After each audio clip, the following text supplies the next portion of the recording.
Hello everyone, my name is Shalom Guerrero. If you've been following TheFinanceWiz for a while on Facebook and even on WhatsApp, you will know that a few weeks back I promised a video series, and I thought November is the best time to start that as I fulfill that promise that I made to you all. Well, why is November important? We're looking forward to 2023 now, but most importantly, within November, from the 14th to the 20th, we celebrate what we call Global Entrepreneurship Week. Now, why is this important? Well, if you've been following my work, you know that initially I started off just talking about financial literacy and personal finance. But as I began the journey with you guys and took you along various courses, I realized that most of us are running businesses, or we have side hustles. We have things that we are doing to make us some money, right? We're investing, we're trying to do something to stretch the money that we have. And I thought, there's something coming out of this, right? And I thought of myself starting a series called the ABCs of Building a Business. And why is this important? It's important because a lot of us don't know the distinction between being self-employed and running or owning a business. Those are two different things, by the way. And I thought, let me bring it on to the business series and talk about, to the video series, sorry, and talk about the importance of starting to think about this aspect of running a business. What does it actually mean to run a business? Okay. First of all, I want to say that there's nothing wrong with being self-employed. There's nothing wrong with that at all.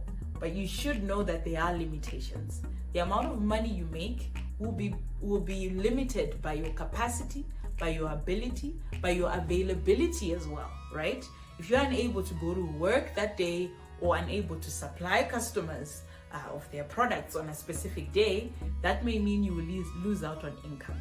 But what happens if you're running a business system? If you're running a business system, you've been able to come up with financial resources and organize human resources around those financial resources, and you're now able to turn your business idea into actual products and services that a ready market or a target market is willing to pay you for. Now that sounds like a mouthful, but I think the important aspect of that definition is that you are actually able to come up with a system that organizes financial resources and human resources around a business idea that customers want. And I think that aspect of owning a system is what it means to actually be a business owner, is what it means to actually say, I am running a business. So, why is this important? It's important because if you are running a business, a system can run with or without you. And by the very nature of that business system, it means you are able to earn. Your earning capacity then increases. Your production capacity then increases. Let's put this into an actual example. Let's say you bake cakes, okay? And you love baking cakes. This is something that is a passion of yours. And you start to make cakes and people start to love and enjoy them, and you start baking more and more. And you start opening up a Facebook page. Now you're baking, you're marketing, you're delivering the products to the customer. You are making sure that, every amount of money you get, you put it aside. Maybe you're even putting it in an envelope, or you're recording it in a small book. But then the problem there lies in the fact that the day that you are unable to actually work and bake the cakes and bake the muffins, you are also out of income. Now, let's switch this up and say, let's say you own a bakery, okay? You then actually look for 2 or 3 bakers. You look for a space where you're going to be baking the cakes and the muffins. And then besides just that, you also look for somebody who becomes front of house, who takes the orders, who cashes in the money, who makes sure that the income and the expenditures are coming together. And then you look for somebody who does stock, who buys the flour, who makes sure that there's everything that's needed in the kitchen. Now you're owning a system. Now you're owning and running a business. It doesn't mean that you're not making money in your kitchen baking cakes just as yourself. It doesn't mean that you're not making money, but it's an important distinction to make.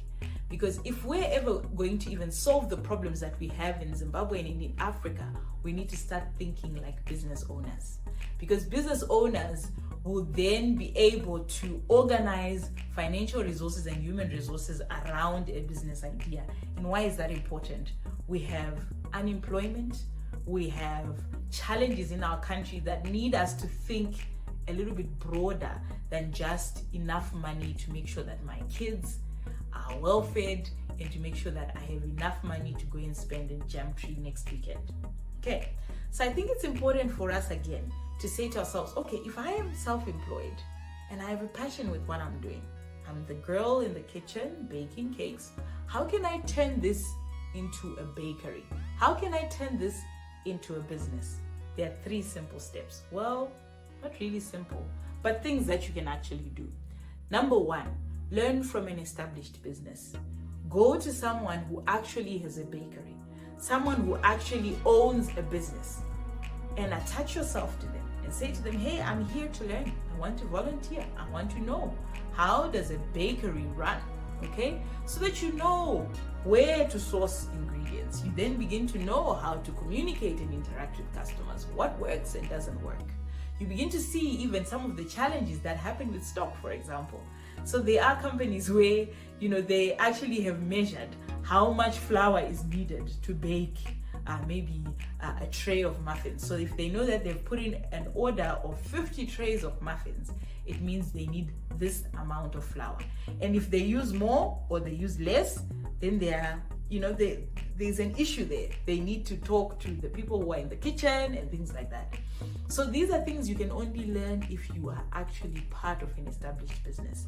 I did this, I think, for 2 years in the UK. I worked for a marketing firm that taught me a lot about business. Why? Because I was right there in the system, and I noticed that my boss had an HR system that was functional. He had a sales system that was functional. He understood some of the challenges that each and every one of us was facing in the business. Why? Because he had set up a system that we needed to follow. Even if I didn't make it to work, he could just sit on my desk and continue working because there was a system in place that documented everything that was happening in the office. Secondly, learn from technical people. Who are those people? People like me. We're trainers. We're technical people.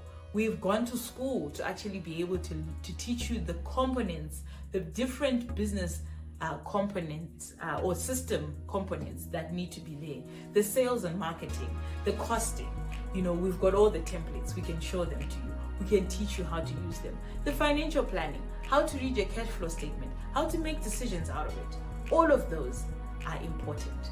And actually, there's a course coming up this November. You will see the details coming up on the screen. But these are things that we teach.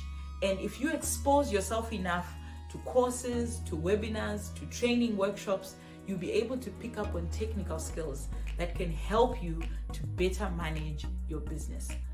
Finally, the third thing is connect yourself to business associations, to various networking platforms.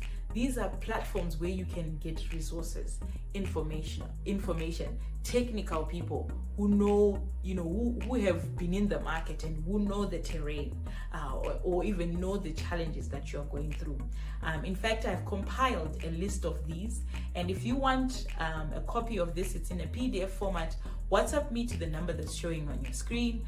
But I also want to hear from you. What are some of the associations that have helped you in your journey if you are running a business, or maybe you're even self-employed but looking into beginning to run a business? What are some of those platforms? Share with us down below in the comment section, and we'll hear from you. But I also want to hear from you.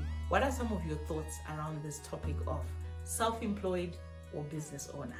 I look forward to hearing from you, and most importantly, I look forward to seeing you at the workshop series that is running from the 14th to the 17th of November.